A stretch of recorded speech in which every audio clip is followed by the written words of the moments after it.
pressure put on people, especially young people, to what's your vision? Well, we're not all Steve Jobs and Bill Gates. We're not all visionaries. We don't have to have a vision, but we do have to find a vision. That we can find someone else's vision, and we are so compelled by it that we want to make it our own. And so there's literally, you can't show up to a game of basketball ready to play football. Like, it's not going to go well. We overuse sports analogies in business, but sports has beginning, middle, and end. There actually is a finish line, right? We overuse the analogies. They're incorrect analogies. You know, running a business is the same as getting healthy. It's a lifestyle. Leadership is a lifestyle. An infinite mindset is a lifestyle, right? So for example, you can't get healthy by going to the gym for 9 hours. It doesn't work, right? But if you go every single day for 20 minutes, you'll absolutely get into shape, 100%. But I don't know when, and it's different times for different people, right? And leading is the same thing. You can absolutely have fitness goals. You can absolutely have finite goals within the infinite context of being healthy. But there's a practice that you have to do. You have to get enough sleep. You have to go to the gym. You have to eat well. You have to protect your relationships, you know, because healthy relationships really matter to our health, and you have to do all those things vigilantly.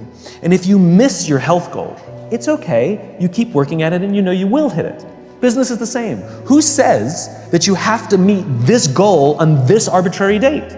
Now, it helps to drive and it's good to have incentives, and we're very goal-oriented species. That's fine. But if we miss the thing, it's fine. We just keep working towards it. Like, they're guidance. They're not absolutes, because they're arbitrary dates and arbitrary numbers. And even if you do hit your fitness goal, you don't get to stop working out. You have to keep going for the rest of your life, right? And this is what leading with an infinite mindset means.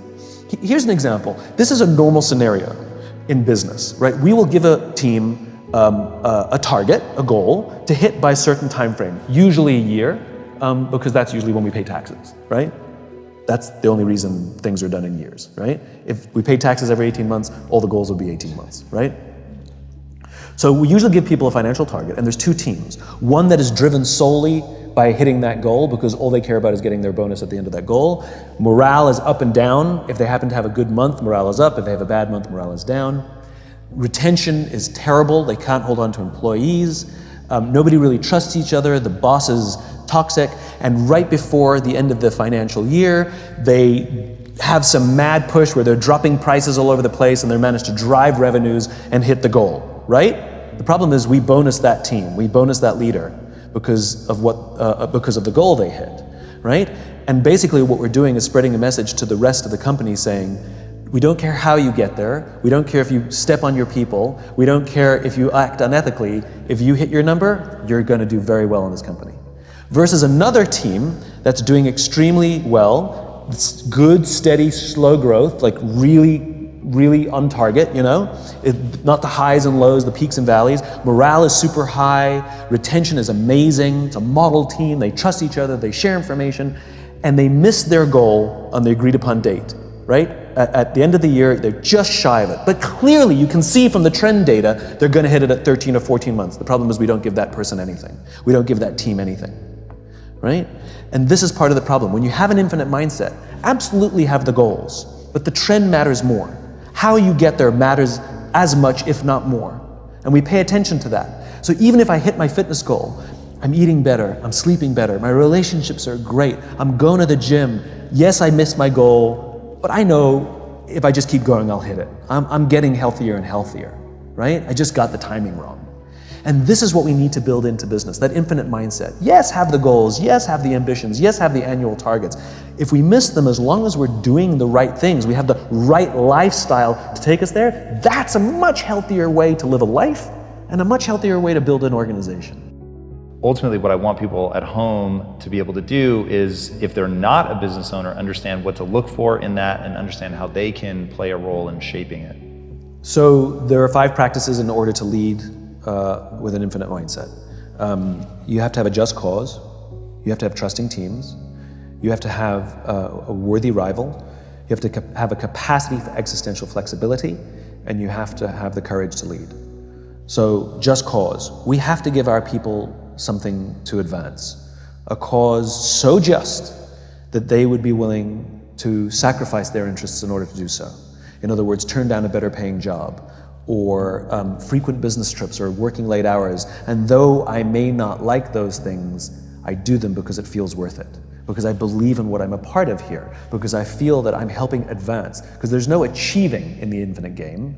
The goal is not final achievement, the goal is advancing, to progress in the infinite game. And to have that vision of an idealized state of the world that all men are created equal, right? It's an ideal that a nation is striving towards, that will never actually get there, but will die trying. That's the point. And we can offer people the same thing inside an organization. In fact, we have to give them something to advance. Now, how is this different from the why? A why comes from the past. It is an origin story. Every single one of us has our own unique why. It is our birthright. It comes from the sum total of how we were raised as kids. It is objective. You have one, and you have one for the rest of your life. The only one, right? And the rest of our lives are about making the decisions that help us keep in balance with our why. A just cause doesn't come from the past. A just cause is about the future. It's about where we're going, right? You can have multiple just causes. You can have one professionally, you can have one personally, you can have one for your family, you can have one for your church. And we're involved in all of these. There's massive pressure put on people, especially young people, to what's your vision? Well, we're not all Steve Jobs and Bill Gates. We're not all visionaries. We don't have to have a vision, but we do have to find a vision, that we can find someone else's vision. And we are so compelled by it that we want to make it our own. That's what it means to go work for a company with a visionary leader, that we believe in that vision so clearly that we take their vision and we make it our own.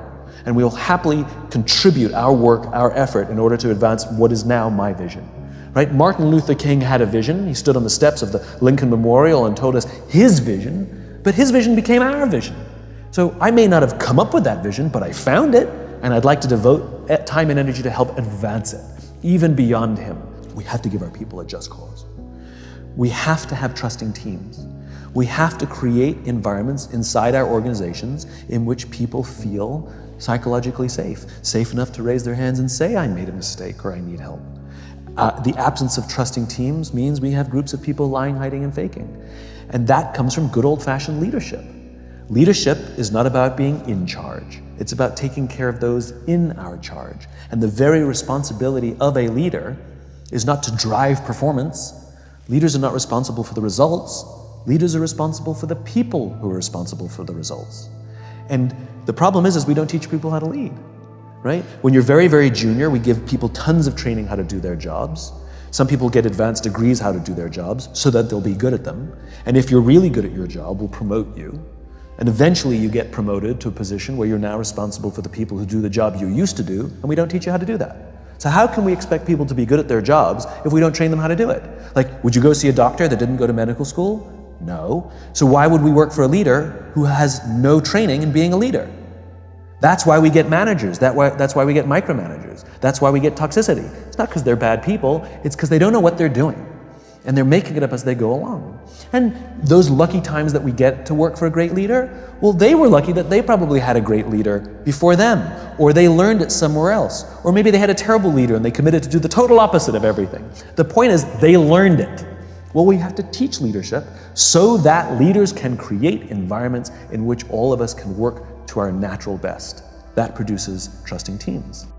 So now, when people have that and they take that mantle on and they have the ecosystem around them that gives them that powerful support that they need to really be courageous, and I'll assume for a second that the people watching this, they have that.